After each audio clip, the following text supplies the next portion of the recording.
Bonjour à tous sur la chaîne de l'impératrice et de l'empereur. Alors, le sujet du jour, l'impératrice et l'empereur vont passer aux aveux. Ils vont révéler ce qu'il y a en eux, qui est quelque chose un peu comme une drogue, une addiction, quelque chose qui leur fait autant de bien, mais aussi autant de mal, qui a des bénéfices dans leur vie, mais également des choses qui les empêchent de vivre en équilibre. Alors, on va commencer par l'empereur. L'empereur, alors comme hier, où j'ai raconté une histoire quand l'impératrice dialoguait entre eux, eh bien, j'ai tiré des cartes pour, sur ce sujet, sur les aveux. Quelle est la drogue de l'empereur? Quelle est la drogue de l'impératrice? Qu'est-ce qui l'a fait avancer? Quel est quelque chose comme son adrénaline qu'il faudrait aller regarder, observer. Alors, pour l'empereur, sa drogue, c'est le doute. Il adore douter. Le doute, c'est quelque chose en fait qui lui permet d'exister. C'est quelque chose qu'il vient chercher. Parce que en fait, quand il va être dans le doute, eh bien, ça va lui permettre d'avoir l'impression de contrôler parce qu'il va pouvoir refaire tout un panorama des choses qu'il a en tête. Et puis, pour se sécuriser, il est obligé de douter. Alors, il va douter de tout, ou presque. Et puis, le problème, c'est que quand il doute, eh bien, en fait, ça peut aussi l'emmener dans les tréfonds de son être. À ce moment-là, il va commencer à douter de quelque chose, puis de douter d'autre chose. Et là où c'était sa force de douter pour pouvoir valider autrement, pour regarder les choses autrement, eh bien, en fait, il risque de se perdre dans ses doutes. L'empereur, lorsqu'il doute, il a justement la petite chose qui lui manque, qui est l'estime, et qui devrait normalement pouvoir le sécuriser sans trop douter. Alors, ami empereur, lorsque vous doutez, très bien, ça vous permet de voir les choses autrement, mais n'oubliez pas de mettre de la valeur dans ce que vous avez fait. N'ayez pas peur de vous tromper, parce que l'empereur a souvent peur de se tromper. C'est pour ça qu'il doute, parce que s'il fait la chose dans l'instant, dans l'instinct, j'ai envie de dire, un peu comme l'impératrice, eh bien lui, c'est quelque chose qu'il n'arrive pas à assumer. Il fait peu de choses en instinct. Il est obligé d'aller regarder avant de pouvoir agir. Et lorsqu'il regarde, qu'il doute, qu'il se demande comment il va agir, eh bien ça le met dans une espèce de tourbillon de mal-être, hein, parce qu'en fait, à ce moment-là, il ne sait plus quoi faire. Alors, si vous êtes avec un empereur ou si vous êtes empereur vous-même, c'est-à-dire sur la blessure de l'abandon, eh bien, essayez de regarder les choses quand vous les regardez autrement. Essayez de les regarder avec plus de légèreté. Si vous n'y arrivez pas seul, eh bien, parlez-en avec des amis. Ne doutez pas seul, parce que en fait, c'est là où douter seul, ça peut vous emmener dans quelque chose qui ne sera pas forcément bon pour vous. Alors, j'ai tiré des cartes, comme je l'ai fait hier pour le dialogue entre l'empereur et l'impératrice, mais cette fois, ils vont parler d'une seule voix. L'empereur va parler lui, et puis l'impératrice va parler elle. Alors, si vous êtes empereur, ça vous parlera. Si vous êtes impératrice, votre côté empereur, ça pourra résonner pour vous. Encore une fois, si ça ne résonne pas pour vous, ça n'est pas grave. C'est que ça n'est pas l'instant, ça n'est pas le moment, ou simplement, ça n'est pas le questionnement que vous avez à l'intérieur de vous en ce moment. Tout ça est très juste. Il n'y a aucun problème avec ça. Alors, l'empereur, on est donc sur sa drogue, le doute. Que viennent nous dire les cartes? Alors, on a eu l'exercice du coup. Ça revient un peu à ce que je vous ai dit. C'est-à-dire que le doute, eh bien, l'exercice du coup, c'est non, oui, peut-être. Ça tourne un peu dans tous les sens. Alors, ami empereur, prenez de l'exercice du coup ce qui peut vous aider, de regarder les choses autrement. Et puis, derrière, quand justement vous êtes dans cet exercice du coup, du oui, non, peut-être, hein, et je tourne en boucle et je ne sais plus quoi faire, eh bien les cartes viennent vous donner un conseil. Le conseil, c'est l'objet de concentration. Et regardez bien ce qui est écrit ici.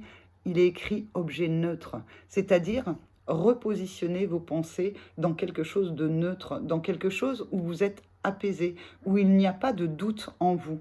Venez éclaircir votre esprit avec quelque chose d'apaisant. Et puis, lorsque vous aurez fait ça, donc on a première partie, je doute, hein, l'exercice du coup, le oui, le non, le je ne sais plus où j'en suis. Euh, on se recentre sur quelque chose d'apaisant et ensuite seulement, alors à ce moment-là, vous avez l'exercice respiratoire numéro un avec quelque chose où en fait vous allez pouvoir, l'exercice respiratoire numéro un, en fait c'est on bouche les narines puis et on lâche. Et à ce moment-là, c'est comme si l'exercice respiratoire, vous dites seulement à ce moment-là, vous pouvez aller à l'intérieur de vous pour peut-être revalider quelque chose sur lequel vous doutez.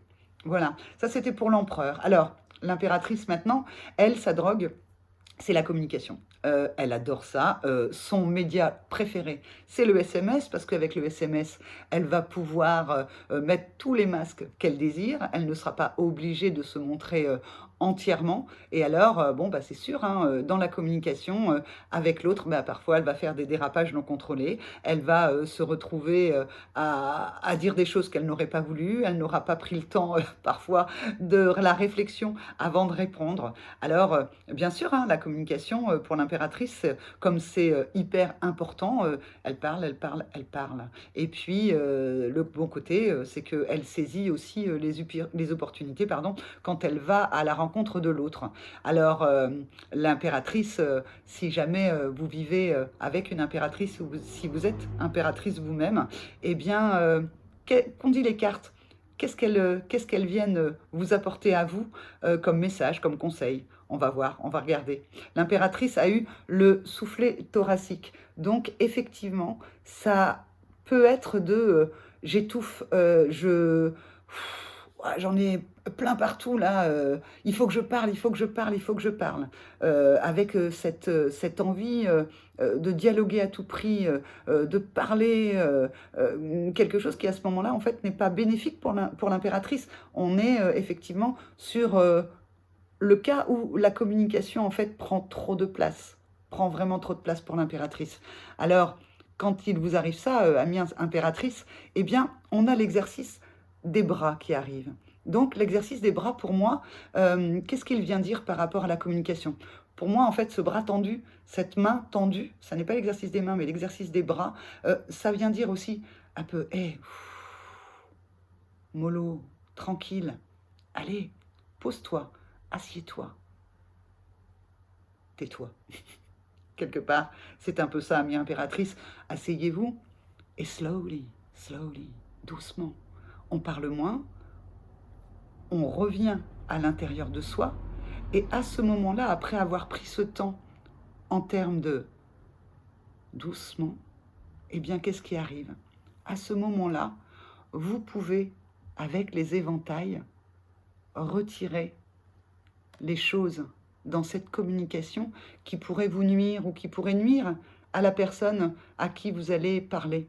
Voilà, ça c'était les conseils des cartes. Hein. Donc pour l'empereur et sa blessure d'abandon, ça va être vraiment quand le doute qui lui est salvateur dans certains cas vient complètement l'envahir et le faire redescendre dans un mal-être, eh bien on lui demande d'apaiser ses pensées avec un objet neutre et à ce moment-là seulement de d'aller à l'intérieur de lui. Et puis l'impératrice, elle, quand il y a un trop plein, trop plein, trop plein de communication, eh bien on va lui demander d'aller doucement, d'aller tranquille, d'accord? Pour à ce moment-là éclaircir les choses et pouvoir à ce moment-là être dans une communication plus apaisée avec l'autre. C'est comme si en fait pour l'empereur le message d'aujourd'hui est la communication avec lui-même où on lui a donné des conseils et puis pour l'impératrice la communication avec les autres. Voilà. Donc pour l'impératrice, pour l'empereur, en termes de communication intérieure ou avec les extérieurs, c'était le conseil du jour. Prenez si ça vous parle. Vous n'êtes pas du tout obligé d'être en accord total avec ce que je viens de dire. Et puis, je voulais vous parler de quelque chose. J'ai vu une vidéo ce matin de quelqu'un qui s'appelle Anne de Lucie, qui est quelqu'un vraiment de lumineux et d'extraordinaire. Elle a fait une vidéo dont je vais vous mettre le lien dans la barre de description, où elle fait comme ça un instantané sur ce qui se passe en ce moment pour tous, pour l'humanité, pour la totalité des êtres de notre jolie petite planète bleue. Et c'est vraiment, si vous avez besoin d'apaisement aussi bien intérieur pour l'empereur ou avec vos extérieurs pour vous, amie impératrice, eh bien vous verrez. Ça apporte vraiment une immense joie, une immense gaieté, quelque chose qui permet à tous d'être alignés. Voilà, je vous remercie de m'avoir écouté. N'oubliez pas de vous abonner. Il y a la page maintenant Facebook qui s'appelle Impératrice et Empereur, où on peut discuter. Je vais aller mettre ce compte Facebook de Impératrice et Empereur un écrit par rapport à la blessure originelle. Donc vous l'aurez à la fois sur les vidéos antérieures. Qu'est-ce que cette blessure originelle de l'abandon ou du rejet? Et puis vous l'aurez désormais à l'écrit. Alors, hein, allez-y, parlez-moi, posez-moi des questions. Téléphonez-moi, il n'y a aucun souci pour ça. Je vous embrasse et je vous souhaite une excellente soirée ou une excellente journée en fonction de l'heure à laquelle nous nous serons retrouvés. Au revoir.